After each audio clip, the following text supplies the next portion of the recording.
And Mhm. we also hear that people who are going to be paid more, like they're going to select people on wage levels, right? If they are going to be paid more, they're going to be selected first.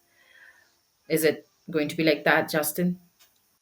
So, I mean, here's the thing about when you're talking about the wage levels for the H-1Bs. There's this idea floating around about in the lottery, kind of applying a weight to what a wage is going to be. To saying if you're filing a position at level three, then you get accorded more weight than somebody whose position's at level one.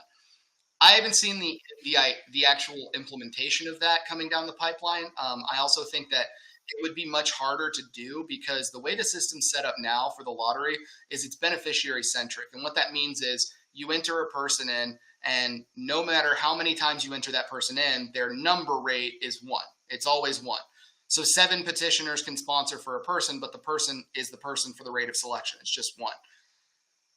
How does that work if you then bring in a weighting system with the levels? Are you saying, okay, we've selected one who put the highest amount of money, and then you go to the person that has the highest amount of money? I'm not sure. And the other thing with that is what happens with actually making those changes within the system. Now, before, all you have to do now to register, very easy. You create a petitioner page, you enter the beneficiary's information, you sign, you pay the $10. Or actually, it's going to go up, right? So the amount's going to go up now, but you pay the amount. Now you're adding in a labor condition application. So now the LCA is going to have to be certified. You're going to have to know the position and where the person's going to be working.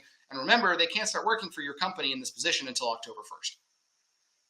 So you're adding in a lot of calculus to a system that's already kind of rudimentary, and they've already come out and they've admitted that the way the system is now is working. They actually came out and said, we're not really trying to mess with this. It's worked.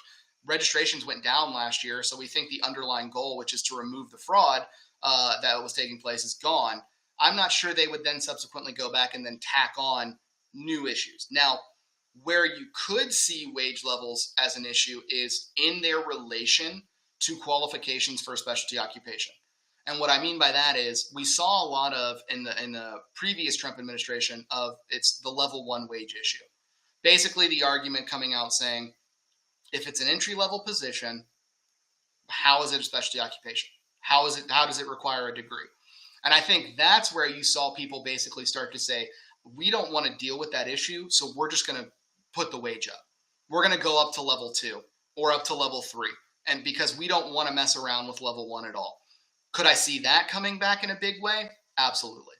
So I definitely think that that's probably going to be something where if you're a petitioner and you're filing a level one wage for someone on an extension, someone that's already been with your organization for 3 years, and you're saying they're still a level one, they're going to stay there, that could be an issue for you.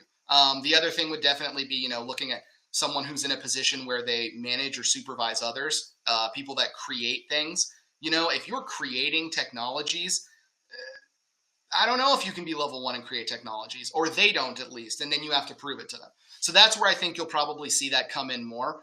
And then who knows with the next administration, if they want to come out and figure out a system, devise a way to increase the wages further, then we'll have to wait and see if they do.